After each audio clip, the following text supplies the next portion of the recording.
empathy is vital for cultivating and maintaining rich and meaningful relationships.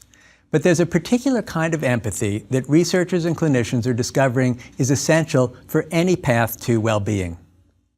This is empathy for suffering, our own and the suffering of others, that includes a wish to help. We usually call this particular form of empathy compassion. A lot of recent research is supporting the teachings of ancient wisdom traditions about compassion.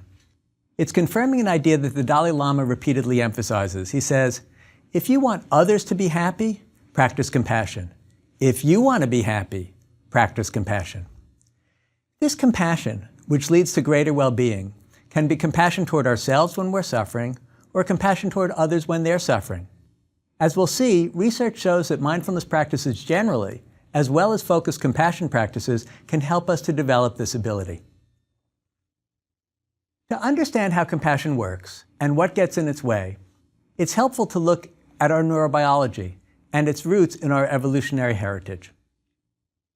We basically have three broad motivational systems that were all very useful for our survival and that interact with each other in different ways. The first system is our fight or flight system. And this is focused on threats, and it's designed for protection and seeking safety. And this system can be either activating or inhibiting depending on the circumstance. It can activate us to fight or flee, or it can inhibit us and make us freeze. And the feelings we experience when we're in fight or flight, or activated by fight or flight, involve feelings of anger, anxiety, and even sometimes disgust. The second system is our achievement and goal-seeking system. And this involves our sense of drive, excitement, even vitality. We see this activated when we're seeking pleasure, when we're achieving something. It's a very activating system.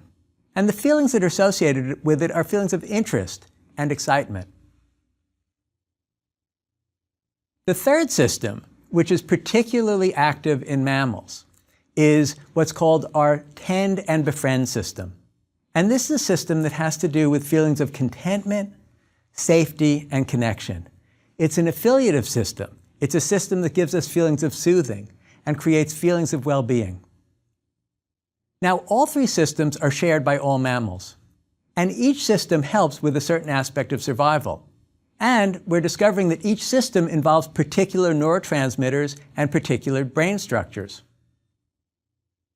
The first, the threat system, the fight or flight system, involves the activation and the production of adrenaline, also called epinephrine, and noradrenaline, also called norepinephrine. And this starts with activation in the amygdala, which is, as we mentioned before, that almond-shaped part of the brain that's involved in figuring out, is a situation dangerous or is a situation not dangerous? The second system, the drive system, involves dopamine, and it involves activation of the nucleus accumbens. Now, in 1953, James Olds and Peter Milner implanted electrodes in the nucleus accumbens of rats. And they found that a rat would choose to press a lever which stimulated this. In fact, the rat preferred this even to stopping to eat or drink. It would press the lever until it died. Now, this area is the same brain area that's activated by crack cocaine, winning prizes, achievement of all sorts. The third system, the tend and befriend system, involves the neurotransmitter oxytocin. And this is generated largely in the pituitary, which has fibers going into other parts of the brain. And it's this last system, the tend and befriend system, that allows for compassion. The problem is the tend and befriend system is very easily overridden by the threat system in particular, and to a lesser degree by the drive system. When we're frightened for our own survival, we tend to tune out the needs of others.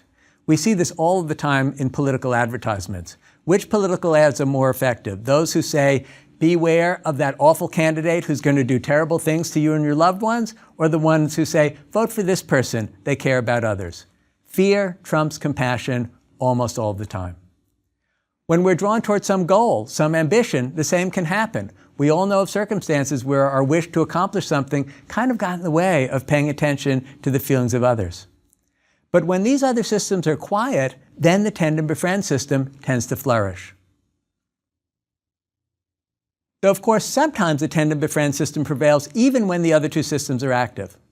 We're always very impressed when this happens, when people put compassionate action above what seems to be their immediate needs.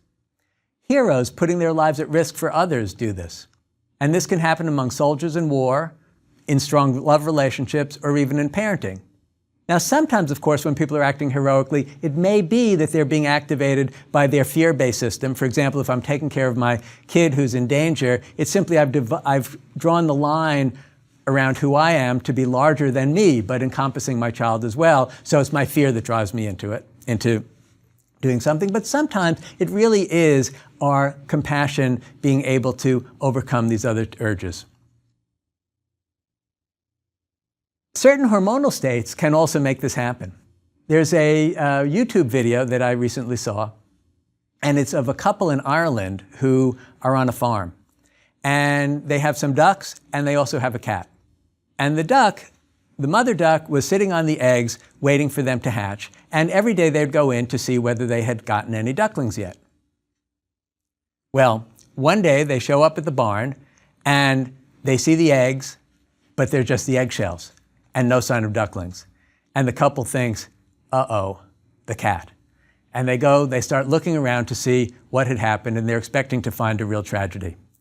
They go from barn to barn, and then eventually they come upon one barn, and what they see is their cat, and their cat is surrounded by kittens. The cat has just given birth. And mixed in with the kittens are the ducklings. And in fact, in the video you can see some of the ducklings are actually suckling at the cat. So what happened in this circumstance was, at the very moment that the cat encountered the ducklings, she had a lot of oxytocin running through her body, and that overcame her drive system, which would probably have driven her to eat the ducklings, and instead she took them in as their own. It's actually a very interesting story. She actually cared for them until the ducks apparently grow faster than kittens do, until the ducks became obviously too big for her to care for. So what exactly is this compassion that the tend and befriend system allows us to experience? Well, the word compassion comes from Latin and Greek, and in Latin, the first part of the word is pati, and that means to suffer. And the second part, or the first part, I guess, is come, which is with. So it's to suffer with. And compassion means to suffer with another, and it includes a spontaneous wish to alleviate that suffering. Now, one of the ways that we can understand compassion with some nuance is to look at how compassion compares to some of its close relatives. We've already spoken about empathy. And empathy is feeling what another feels, but it's not necessarily feeling what another feels when they're suffering. We can feel empathy, joyous empathy, for somebody who's having a wonderful experience. And it doesn't necessarily include the wish to help, even if it's an empathic resonance to somebody else's suffering. Sympathy is a little different. That's kind of curious. Sympathy is this kind of automatic reactive element to it, usually based on our own experiences of having been there before in some way. And it too may lack the wish to help. Love is very close to compassion, but this word's very complicated for us because love brings up association to eroticism and sex, eros more broadly, and it may not include a sense of equanimity because when we feel love, there often is a sense of longing or possession or desperation that happens, which we don't usually associate with compassion. Pity is interesting. Sometimes when we see the suffering of others, we feel pity. And pity involves a certain kind of distancing in a way. We're somehow superior. Pity is what happens when we think, oh, well, those people had that medical problem because they smoked or they didn't live well or something like that. Not like me. And then finally, there's altruism. And altruism is really the behavioral part of compassion. And this is important. It's the way in which we have a wish to simply do something to alleviate the suffering of others. Now, in developing compassion, we can start close to home. We can start with developing compassion for ourselves. And this is one form of the broad scale of acceptance we've talked about. And this is a very rapidly growing area of interest in research in psychology, in neuroscience, and in psychotherapy. There are currently hundreds of peer-reviewed research articles, all that have come out in recent years, looking at self-compassion and how it affects our well-being. Now, self-compassion is quite different from self-esteem. We talked about the limitations of self-esteem before, that it's subject to narcissistic recalibration, like the fellow who had established the $30 million business, but then that wasn't enough. He needed more. And we see in our own narcissistic recalibrations that we normally compare ourselves to others who are sort of at our level and then think, I want to be at another level. For example, people in professional offices typically don't compare themselves to the maintenance people so much, but boy, can they get into comparative processes with people that are more or less at their same level. And there's the other problem of Lake Wobegon. We can't all be above average. But as we'll see, research shows profoundly positive benefits of self-compassion that aren't subject to these limitations. I have a couple of good friends, Kristen Neff and Chris Germer, who are leading the charge in terms of teaching self-compassion and learning about its effects. And what they've identified is that when things go wrong, when we suffer or we fail or we feel inadequate, we experience a kind of unholy trinity of three things. We experience self-criticism when things go wrong, and that's often experienced as shame about failing in some way. We experience self-isolation. We often pull back from others because we don't feel fit to be among others, or it's too raw and too sensitive to be among others. And we experience self-absorption. We tend to get involved in narratives about how bad I am, I can't believe I made that mistake, and this kind of thing. And we can think of these three components of self-criticism, self-isolation, and absorption as almost like the activation of our threat response system. The self-criticism is our fight response and anger that we turn against ourselves. The self-isolation is our flight response. We want to pull back. And the self-absorption is kind of our freeze response, just being stuck in a kind of paralysis. And what happens when we get into that unholy trinity is it adds insult to injury. Then not only do we feel badly, not only do we have a painful feeling, but we start to think that we are bad. Our sense of self, our sense of who we are, starts to plummet. And there are many different negative narratives we develop about ourselves. I'm defective or unlovable. I'm basically alone in the world. I'm helpless on my own. I'm fundamentally inadequate. I'll be abandoned. I'll be taken advantage of. I'll never get what I need. I'm a failure. The list is really endless. So the antidote to this unholy trinity is developing self-compassion. When we feel self-criticism, we consciously cultivate self-kindness. When we feel self-isolation, we consciously cultivate common humanity, the awareness that we're all in this together and we all have these experiences of loss and failure. And when we're self-absorbed, we can turn to mindfulness practice to bring our attention into moment-to-moment experience and out of the persistent narrative about me and mine.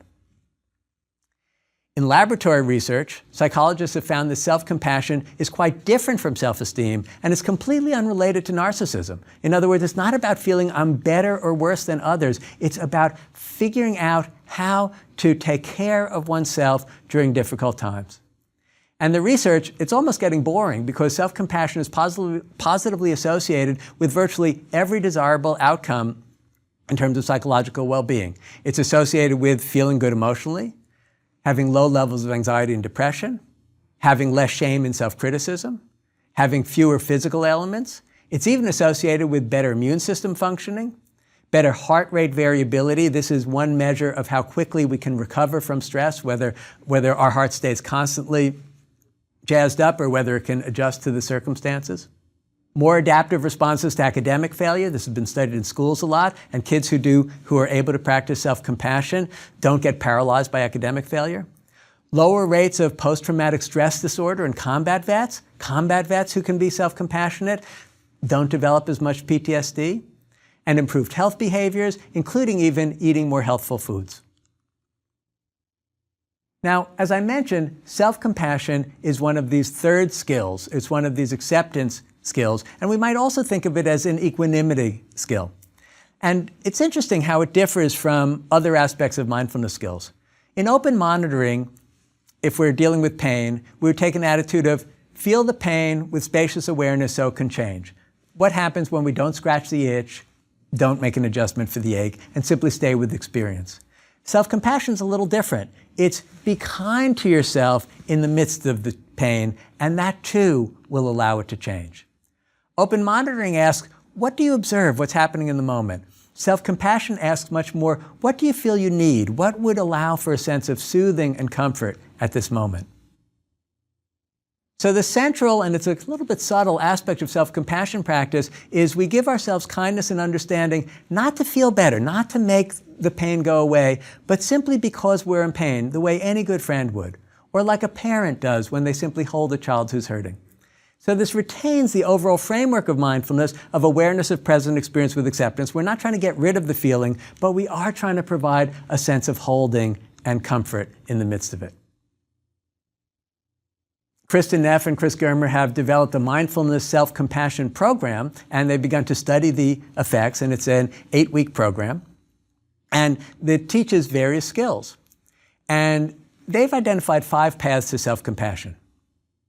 The first is physical, softening the body, not tensing up so much against pain.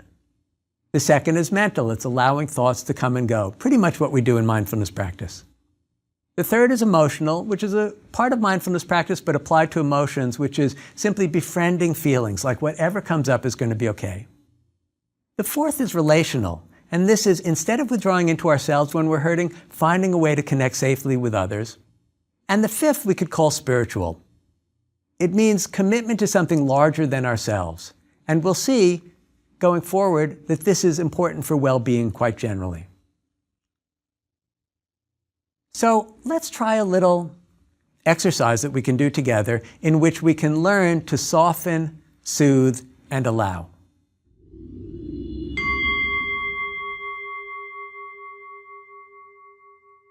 This soften, soothe, and allow self-compassion practice was developed by my friend and colleague Chris Germer.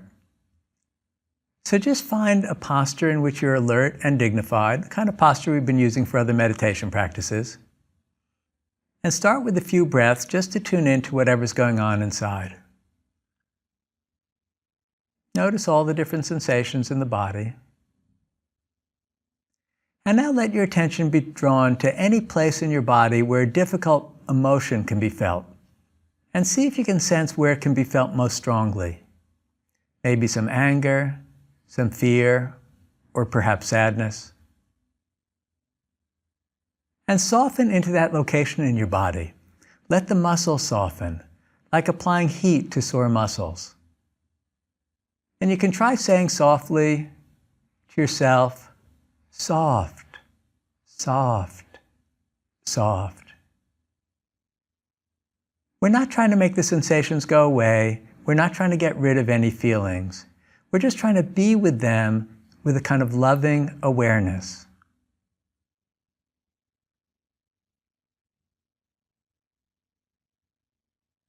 Now try to soothe yourself. Put your hand over your heart and feel your body breathe. Perhaps say some kind words to yourself, such as, "This is so painful. May I grow in ease, well-being, and acceptance." Just apply some loving touch to yourself. If you wish, you can also direct kindness to the part of your body that hurts most by placing your hand there, wherever that may be. Sometimes we feel emotions in one place or another. And it may help to think of your body as if it were the body of a child you love, a child you are caring for. And you can say kind words to yourself, just repeating, soothe, soothe, soothe. Finally, we're going to allow the discomfort to be there. Abandon the wish for the feeling to disappear, for it to change, for pain to turn into pleasure. Just let the discomfort come and go as it pleases, like a guest in your home. And to facilitate that, you can repeat, allow, allow, allow. So stringing this together, once we connect with the pain, we simply repeat to ourselves and send the feeling of soften, soothe, allow. soften, soothe, allow. And you can use these 3 words like a mantra, reminding yourself to incline with tenderness toward your suffering.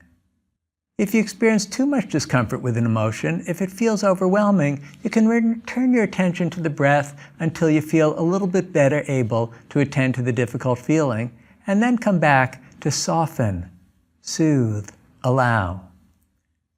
Soften, soothe, allow. And you can end this practice with a few moments of breath awareness practice, just coming back into the body. There's another exercise that we can try, which involves writing a letter to ourselves from the perspective of somebody else.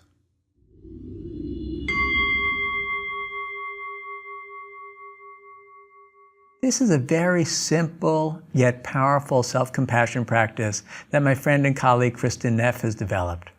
It's a self-compassion letter. Think of something that makes you feel badly about yourself. Maybe an attribute or a quality that you don't like in yourself, or maybe it's something you did that perhaps you're ashamed of or feel guilty about. And now bring to mind a loving, accepting friend, someone who's a real pal, a real person, if you know of them, who fits the bill, or an image of a loving other. Then write a letter to yourself from your friend's perspective. Right now, just imagine what the friend might say to you about the issue that concerns you. Can you do that for a moment? Chances are the friend will have a compassionate perspective. You can try writing an actual letter when you have the chance. Mindfulness by itself tends to develop compassion. And it does this in a few ways. Compassion for ourselves tends to arise when we simply are open to our own suffering. And compassion toward others arises as we see that everybody else also suffers. And then compassion arises naturally as we see our interconnectedness.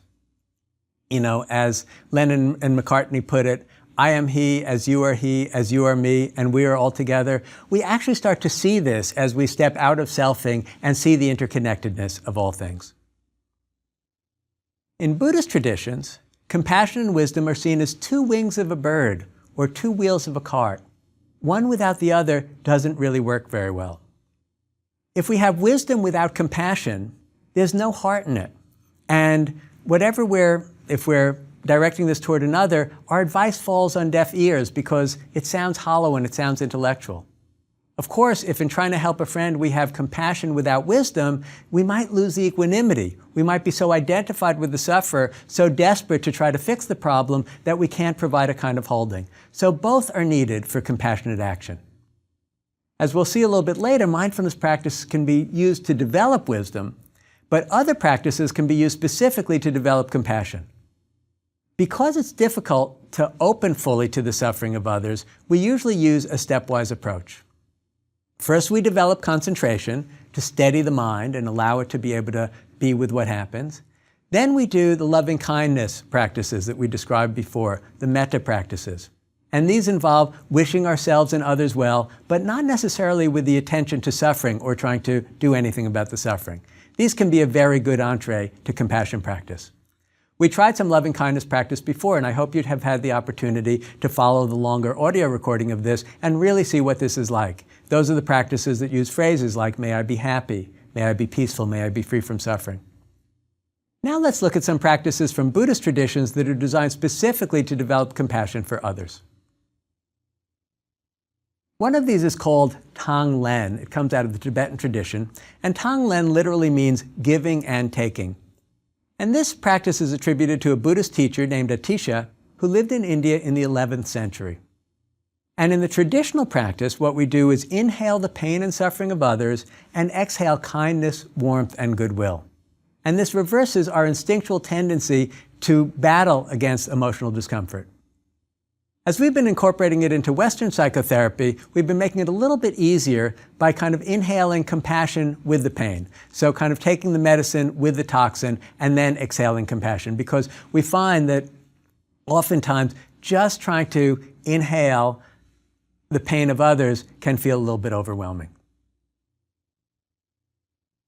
So let's do some Tonglen practice together.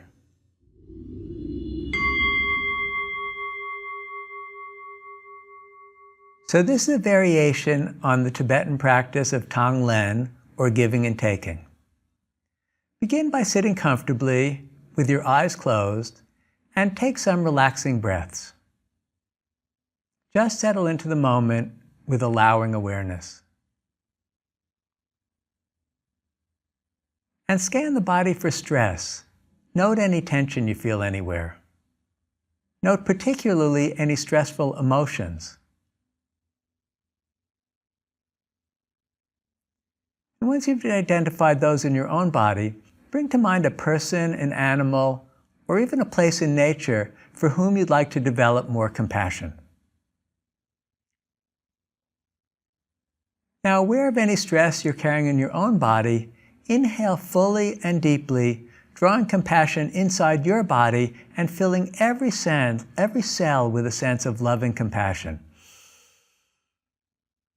And then as you exhale, send compassion out to the person, animal, or the place in nature that you have in mind. And simply continue doing this. Breathing compassion in, and breathing compassion toward the other out. And let your body gradually find a natural, relaxed breathing rhythm for this. So let's do it for a few more moments together. Compassion in toward ourselves and toward our own stress. Compassion out toward the other who could use our care. Compassion in toward ourselves.